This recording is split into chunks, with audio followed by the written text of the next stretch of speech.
You know what's really funny too is we would have beat the Nuzlocke faster than we did last time. 36 years, pretty quick.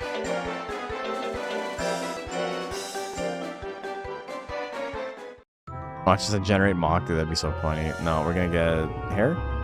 Or galley? Ooh. Interesting.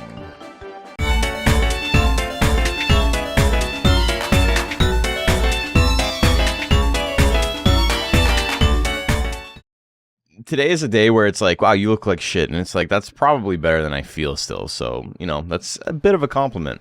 Hope you're all doing fantastic today. His power starts so high that realistically, we're probably going to be bumming around rank D and C for a while. We only need to be rank C for the Pari Pari expedition, so we'll be fine with that. We need 140 life to get invited, and then 300 intelligence minimum to get the peach. So that's definitely doable, and I think, especially with rank E the way it is, as long as I have a little bit more life than I currently do, I think I'm probably set. Give myself some more intelligence so I can 2-tap some stuff, and we'll be good to go. The problem is I only have like 130 points to put in. 2 gain in life is not great.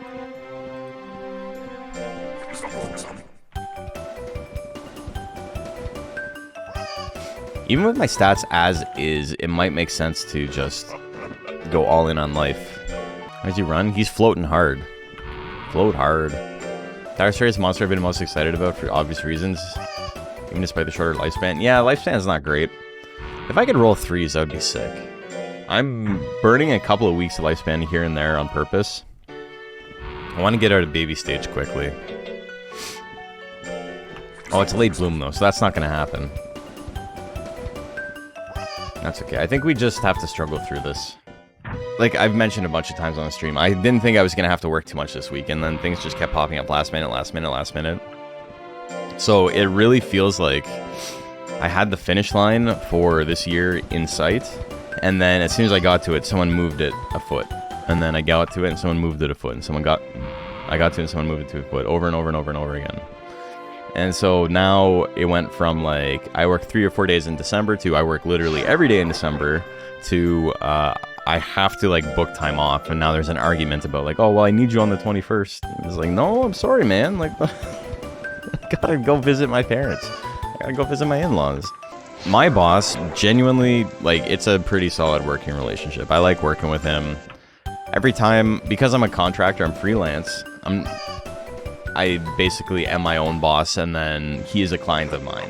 Like, in the most literal sense, even though he gives me about 90% of my work, so, you know, I see him as my boss. Every time I want a pay raise, I'm just like, hey, cost of living increase, inflation plus X%, here's what I'm getting paid now. And he's just like, okay, thanks for letting me know.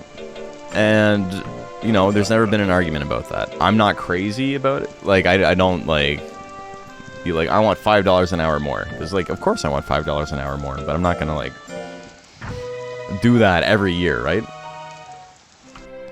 Sure sounds like the holidays in any service adjacent industry. I think everyone is getting burnt out, and because I'm like marginally client facing, it's like I have to deal with the worst of it, and then also I have my own inventory and shit to deal with too, and it's just been obnoxious. Watching some Monster Rancher on a rainy day right after finishing my finals for the semester. Hell yeah. Welcome in. Strike me as a demanding type in terms of all that. No, and, like, I mean, I'm fair. I know what I want and I know what I'm worth. But also, you know, I don't push it. I've got a pretty good thing with this company, and I'd like to keep it a good thing. My job, most of the time, most days are good days. Which is, like, you know, sorry to say for anybody who's a little bit younger in chat, that's about the best you can hope for, no matter what you're doing. If you're working a dream job, the goal is still just more good days than bad days. But it's just, in this time of year, it's almost all bad days. And I'm done. The really frustrating part, though, is because of how slow the winter is for my industry work-wise, I still, like, I need to be working as much as I am right now. Like, it's agonizing, and like I don't really like doing it. But you know, the last couple of months are going to keep me afloat through March, which is going to be quite it's going to be quite slow until March. Also, you know, as a self-employed person, I got to do taxes quarterly, and so I owe a shit ton of taxes in the next 15 days or so, 10 days. So I'm looking forward to that. Right after Christmas, just empty out my bank account. Why not? Working at grocery warehouse is busy as fuck right now. That used to be me. I'm achieved 10k subs this year. We're almost there. What are we at right now? I need 40 subs? Oh, that's better than I thought. As much as like I don't want to make this my career, right? I'm pretty open about that.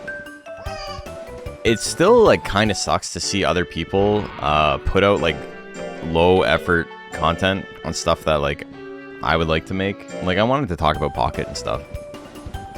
There's so much low effort content for it right now, and it's like it all gets like 30-40,000 views, and you know I don't really run my shit by how many views I'm getting. Like that's not why I do things, but it would be very simple to like grow the channel if I want to be cynical about it and just do that. I also don't want to be beholden to Pokemon fans is the problem. Pokemon fans are crazy. Anyway, we're going into our Ranky tournament. We're just under 900. We have 200 life. That's all we've raised. We're in Child now. We have 98 loyalty. This is a pretty good stat line for Ranky. Okay, Thunderbolt still only has 120. We haven't raised anything but life. These are base stats outside of life.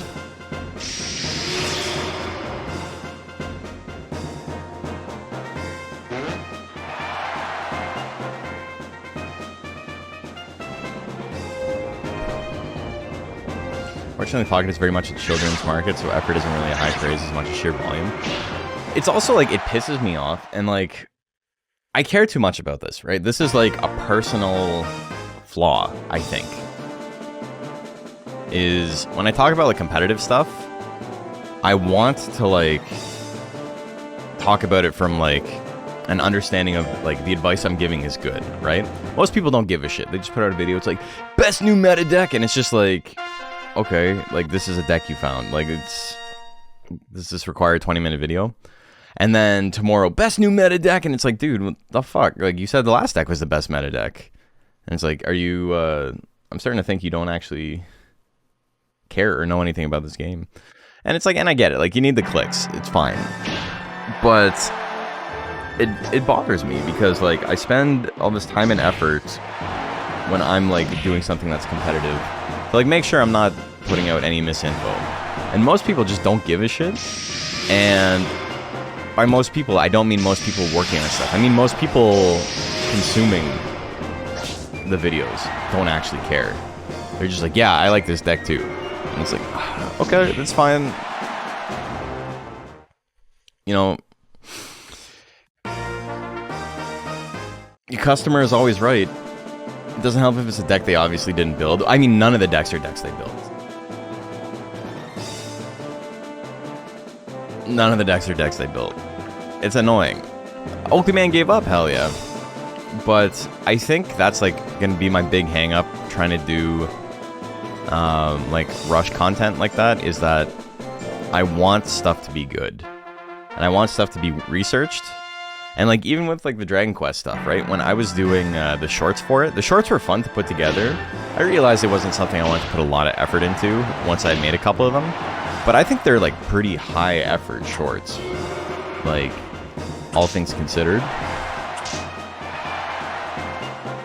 Customers are stupid. Right, customers don't know what they want. And they'll like what you tell them to like. But a lot of the time, the most like low effort shit is like, it's good, it's enough. It's just clickbait trying to draw you in. Yeah, and it works, right? It's not like hating the player, right? I just detest the game. I hate playing the game. And it's so funny, I was talking about him earlier in the week.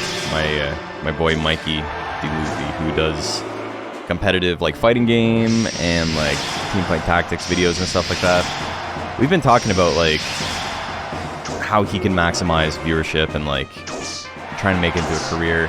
And he's trying to copy some better, I would say better YouTubers. And I think he's kind of got, like, a good strategy for his, because his clickbait game is pretty good, but he's way more aligned with, like, my ideals as far as, like, putting out a video where you don't know anything about it. Like, he'll never do that. He'll only, like, research it. He'll only be like, okay, I feel like I am a competent player in X and Y, and so I can talk about it. But his clickbait game is on point, and I think he cares a little bit less about making stories, which is kind of my thing, right? I want to make stories, and he just wants to, like, make fun videos that he can, like, share with people. And I think that's the winning combination for YouTube, is, like, good at clickbait, you're not precious about that kind of shit, but also you're, like, you have the passion for it, and the passion is not views, the passion is the content. And so many people, the passion is, like, the views, and you can tell. It's actually an extension to the phrase, the real phrase, the customer is always right when it comes to taste. Yeah, well, yeah, exactly, that's what I mean. Like, I'm using the phrase correctly. I'm not using it as a way to accept abuse from customers in a retail space or anything like that. I'm using it as, like, they're right because they're allowed to buy whatever they want to buy. And time is money, you know? Hey, Fenric, how you doing? Really is an awkward spot when you enjoy a franchise but don't particularly like the fan base sometimes, and that's a big thing about Pokemon. The thing about Pokemon is that the fan base is so big that it's basically just like a cross-section of society as a whole, right? Monster Rancher is incredibly insular, and the people who search it out, for the most part, are like-minded individuals, right? So it's a bit of an echo chamber, for better or for worse.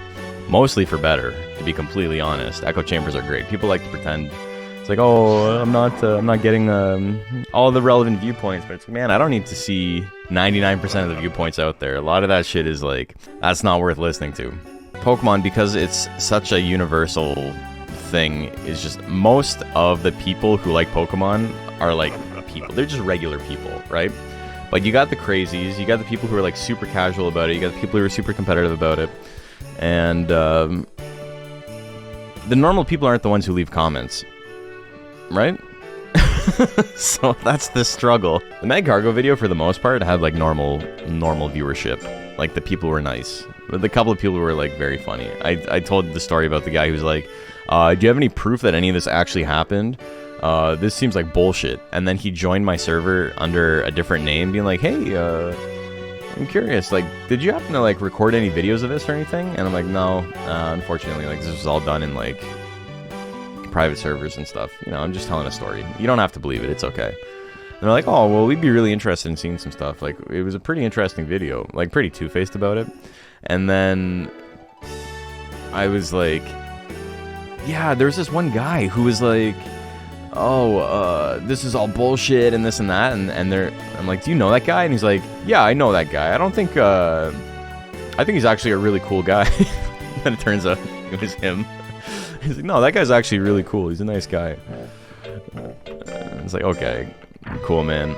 It's like making an account to pretend it's your girlfriend. Not hearing what the most ignorant 60% of people are saying. Clearly, you need to listen to them too. It seems like the most arguments against echo chambers. The thing is, echo chambers are dangerous in the sense of you are a little bit... Your perception of, like, how most people think becomes skewed. But that's about it. Like, that's the real downside, is that you... It's like, for example, a big thing is people who are, like, anti-vax, right? Are only talking to other people who are anti-vax, so they think everybody is anti-vax. And it's like, how come the government's making us go along with it when nobody agrees with this? And it's like, you're like an extreme fringe, but like, you don't know that. So I'll have to comment on a storytime video asking for proof it happened. And the thing is, like, people actually deleted their channels.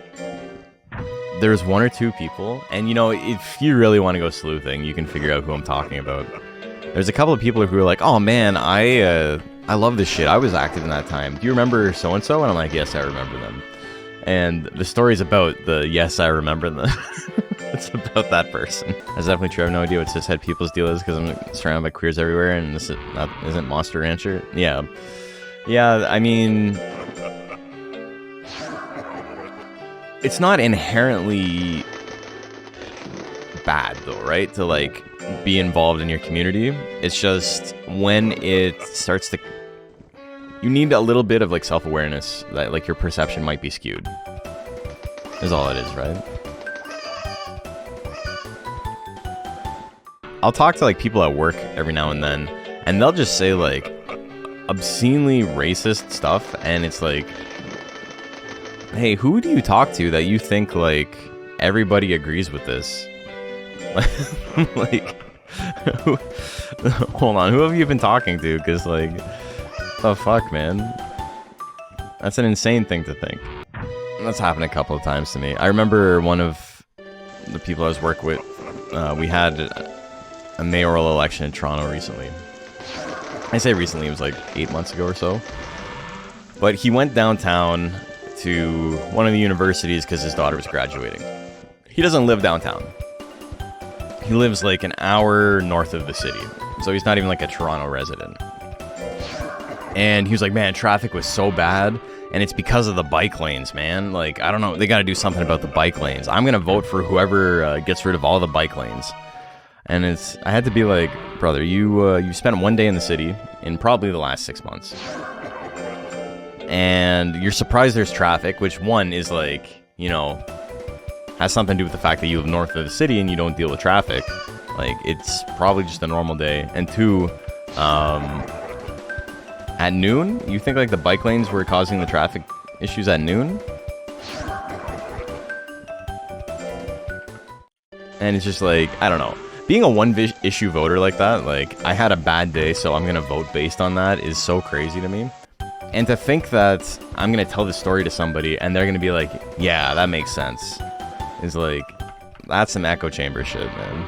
It's the bike lanes, not the fact that hundreds of thousands of people live within a few square miles and they all want to drive. They don't all want to drive, but Toronto's also like, it's weird because if you live here, you hate the transit system. You think it sucks. But having been to other places, like I can't really describe how good it is. Like when I went to Chicago for Combo Breaker, I was talking to a friend and it's like, yeah, let's go downtown, because it's not actually in Chicago, it's in Schaumburg, which is like a subdivision. It's a suburb. And it's like, oh, it's gonna take 2 hours to get downtown from the suburbs? That's crazy. Yeah, it was kind of unbelievable. Okay, we can get another Gemini pot. I think that's the goal here.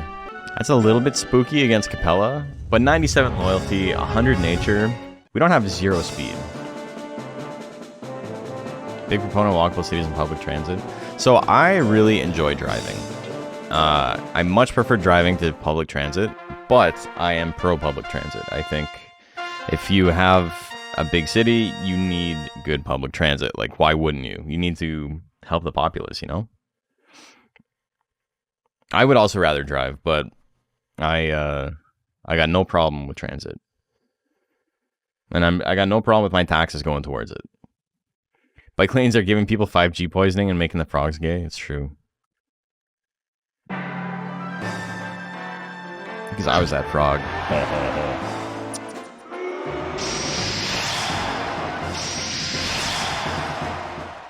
What's the gay way to say ho ho ho? I guess it's just I think I answered my own question.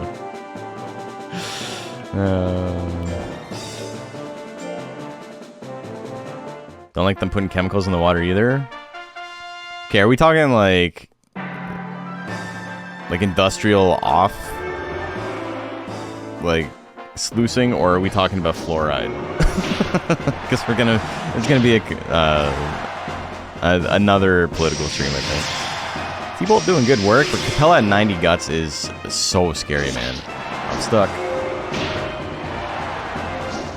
That was part of the turning the frogs gay bit? Yeah.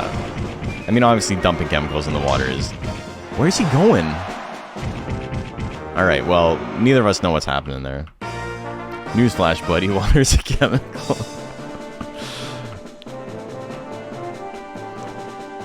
Lady freaking about seeing a rainbow in a sprinkler. I gotta wonder about how much of that is real. Like, I know there's definitely people like that. And I know there's people like that because I've told the story online before about how my friend shared this video.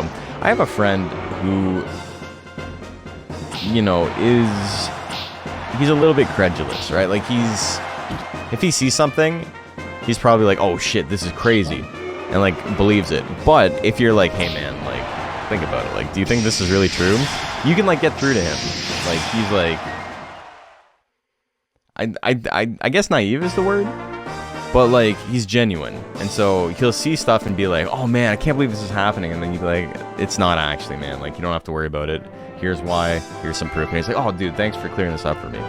And which is like, you know, it'd be nice if he didn't have to handhold, but it's cool.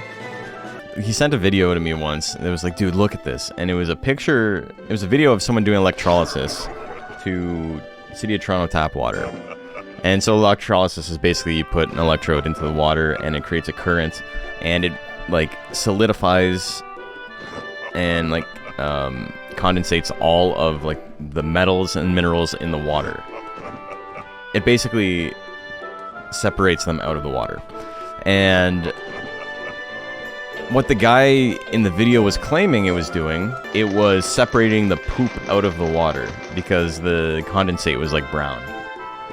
And he's like, yeah, this is how much poop is in the City of Toronto tap water. And then he'd be like, and here's distilled water. And he put it in, and distilled water obviously is free of any impurities. And so nothing happened. And it's like, okay, cool, man. That's not what's happening, though. I don't know how to tell you. And so I explained to him, I'm like, here's the wiki article on like how this works.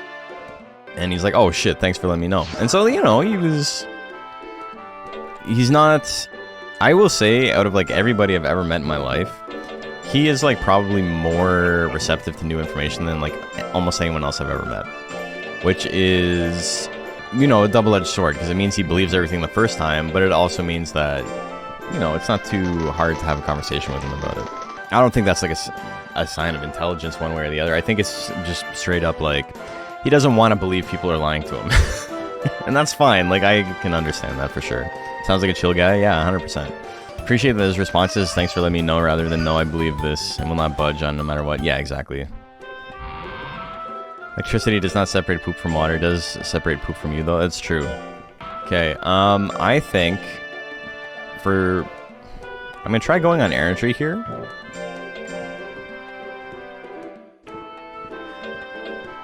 And then... No, I don't want that. That's probably a good pickup, but we're going to get the wall. And then we're just going to slowly increase our stats for the next official.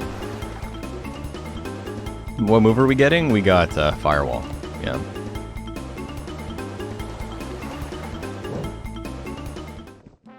Oh, he got hurt? Alright. Well, that's not great. Okay, 1 week. Sure. I'll take that. We hit 300 intelligence. So we can technically get a peach. And this kind of sucks. I am 1 life short of hitting the 210 breakpoint for life on errantry. Otherwise, I gotta go with 140. Gonna force the intelligence. You can try and clear C for more cap room before locking in. I don't think I'm gonna try and beat the game with this guy. I think the goal is to farm peaches and stuff. And then we'll see. We'll see where I'm at with him. Because here's the thing. I only gotta win 1 of the major 4. Okay. Yeah. What I want here, 1 is to not die, and 2 is to get a boost to my life. We don't have high enough intelligence to get the secret path in Pari Pari, which sucks. So I gotta spend a little bit more energy going long way around, but we'll be fine. They really need a job. None of the, you love what you do, you never work a day, and you're like, I love it when somebody's watching, but they're like super far behind.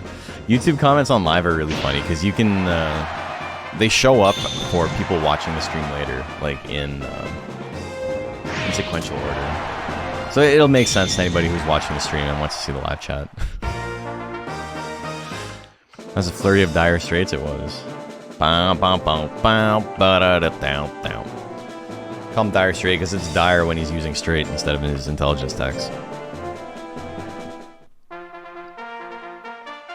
I do think going like somewhat mixed attacker is probably okay. Having a lot of intelligence is obviously ideal, but his power attacks are good too.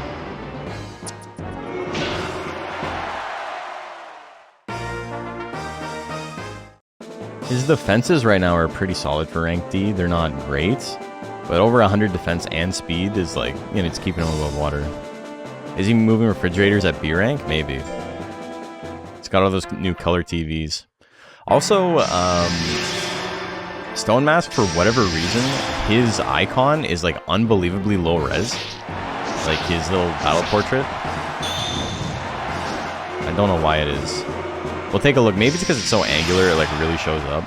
But compared to some of the others, like I don't know why it looks like he's made out of like 8 pixels. 500 for the secret path to tower. And it being behind an obstacle that odds of getting through would kind of suck because of the low power, yeah. Sakura Art hasn't lost yet. I think as long as I don't waste all my guts, I'm okay against Sleep Bomb. Okay, well, he's doing it. Dude. At least we're dodging too. Half the match is over. We've got a very, very slight lead. He's got a huge guts lead. I don't like that, dude. We can't hit, but neither can he. 15 seconds. He can still win this, but I don't think he's going to KO us. Dude! 90% miss? Come on.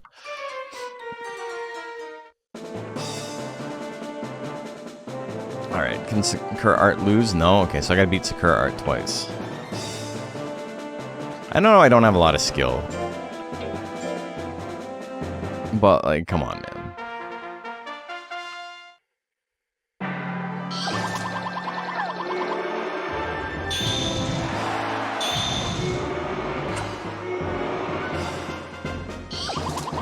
Okay, this is going pretty good. Very good. This is what it feels like to be Sleep Bomb. When I'm the Sleep Bombinator. Why do I say things? I don't know, man. I don't think he can kill us. And then he was a crit away from getting the kill.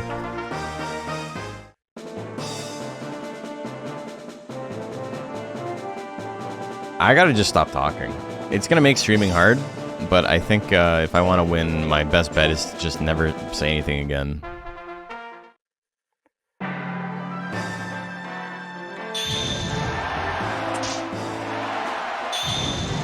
Okay, I'm in a good spot here. He's got a lot of guts, but I do have guts advantage on my side at least.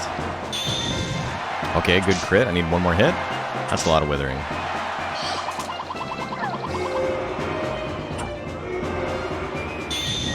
Got him. No grit? Hell yeah. I did not get a life drop, so I'm coming into this with the lowest possible energy. I'm gonna be honest though, I don't really care about making it back.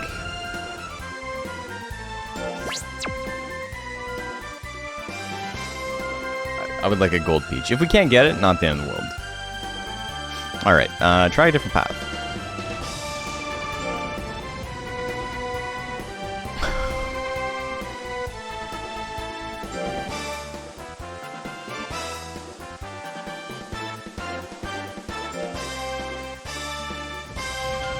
Okay. Gold peach? Would have been nice.